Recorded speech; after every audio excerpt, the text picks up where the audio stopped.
Hello folks, and welcome back to another episode of Wheels of Mercury. I'm your host Wheels, and if you can't tell by my voice, I'm getting over a cold. So I'll try my best with this episode, alright? Anyway, this is my most anticipated releases of 2026. Starting off with the confirmed releases. These are releases that are confirmed, albums, EPs, demos, splits, what have you. They are all confirmed to come out in 2026. Starting off with Alter Bridge with the self-titled album. I really liked the last album that came out in 2022. Pawns and Kings, I think it was called. I've always been more of an Alter Bridge fan than a Creed fan, as though the latter band has been sort of growing on me with all the memes about can you take me high? Regardless, I've always liked Alter Bridge for a long time. They've always been one of the more metal adjacent heavy rock bands, and Miles Kennedy is a freaking killer singer. This new Alter Bridge album is one album to watch out for in the world of heavy rock. Next up is the Ruins of Beverast with their album Tempelschlaf. Apologies for my German. This is the new album from the Black and Death Doom band from Germany. I've heard a little bit of this band's sound through the 2017 album Exuvia, but what little I heard was a very good mix of typo negative and some atmospheric black metal like the Great Old Ones and Der Weigana Freiheit in there too. They have a great sound. I often compared the Swiss band Archaic that won the Best Doom Metal Award for my award ceremony this year. Spoiler alert for those who haven't seen the 5th annual Golden Wheel Awards. I've compared this band, the Ruins of Beverast, to Archaic. Or I've compared Archaic to the Ruins of Beverast band. I'm really excited for this new The Ruins of Beverast album. Next up, Megadeth with their self-titled and apparently final album. I mean, it's Dave Mustaine and friends. What more can you say at this point? Dave Mustaine is one of the most legendary thrash metal guitarists ever. I'm mildly excited for this album, kind of, sort of. It's it's Megadeth. Of course you gotta check it out if you're a metal fan. Greyhawk was their album Warriors of Greyhawk. I really loved this American power metal band's last album with the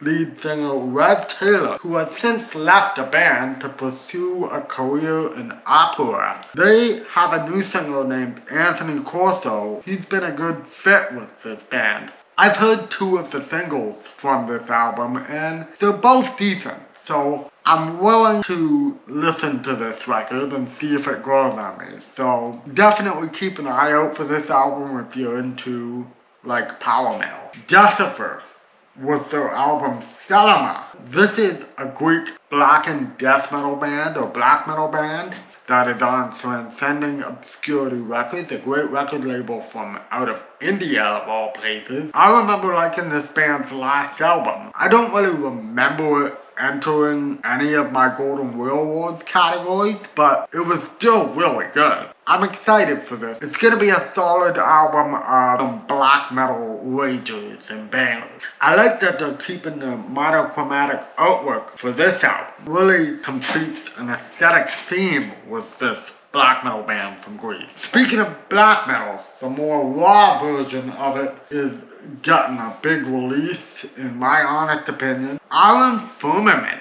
Within the land of pre-human kings, I have been into the Warguild or Warglid collective very much lately, and Firmament is probably the most quote-unquote popular band from that scene up in the Pacific Northwest. I've listened to the 2 singles and they both sound great. If you're into raw black metal, this is one to keep an eye on. Next up is perhaps the most divisive album in all of black metal. Gaerea with their album Live. This is the upcoming album from this masked Portuguese black metal band, and I am really excited to listen to this album. This is gonna be my #1 most anticipated album of the early half of the year because of how divisive it's gonna be. They are mixing in elements of mainstream metalcore into the sound, which is a sound I really like. It's like my two favorite genres coming together as one, and I'm really excited. This is probably gonna get a lot of mixed reception, especially amongst older fans. Yeah, I'm really excited for this Gaerea album. Whenever an album comes out that is very divisive, it really intrigues me because it really proves that the band are willing to push themselves and to experiment to something that's true to themselves. The last of the confirmed releases, Archfire, with their album Too Fast to Die, coming out in April. And this is an album from the technical death metal band from Canada, and they are one of the fastest bands I've ever heard about. They have some rapid fire drumming, some rapid fire vocals, some rapid fire guitar work, like 100 million miles an hour, blazing. Like, it's just insane how fast they play. And this is their first album with a new drummer. I'm really excited for this Archfire record. Okay, the hopeful releases, ones that aren't confirmed, but I would still love to see releases from nonetheless. Starting with my hometown favorite band, Alexis on Fire. It's been like 4 years since Otherness came out back in 2022, so I think it's time they put out another album. Yeah, that's all I'm gonna say about that. Next up is an album that was on the list last year from the vocalist of my all-time favorite band, Danny Worsnop, with his third solo country album. I hope it's good. Like, I've been waiting another year for this thing to come out. Any moment now, Danny. I mean, there's no Asking Alexandria tour dates around, so any moment now, he could drop the album. Next up is an artist we haven't heard about for a long time, and that's Weyes Blood, also known as Natalie Murray. And she has not released anything since 2022, when she released In the Darkness Hearts Aglow, which was an awesome album. Yeah, I've been wanting for her to release this follow-up for a while, so hopefully we get new Weyes Blood in 2026.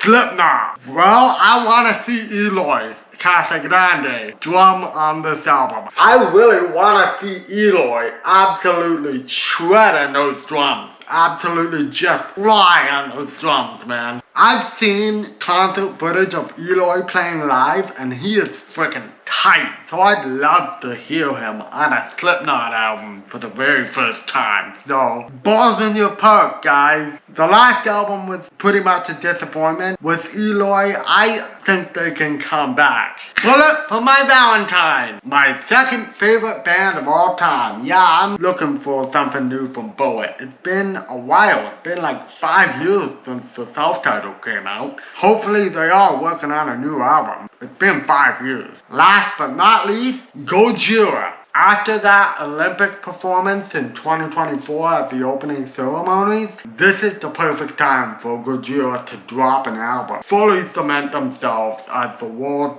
biggest metal band, or one of the world's biggest metal bands. I predict this new Gaerea album, when it comes out, is going to be a massive hit because of the amount of eyes they have on them now because of their Olympic performance, right? Now that's a wrap for the most anticipated albums of 2026, in my honest opinion. What are your most anticipated releases of 2026? Let me know down below. Give me a like, subscribe, ring the bell, do all that stuff.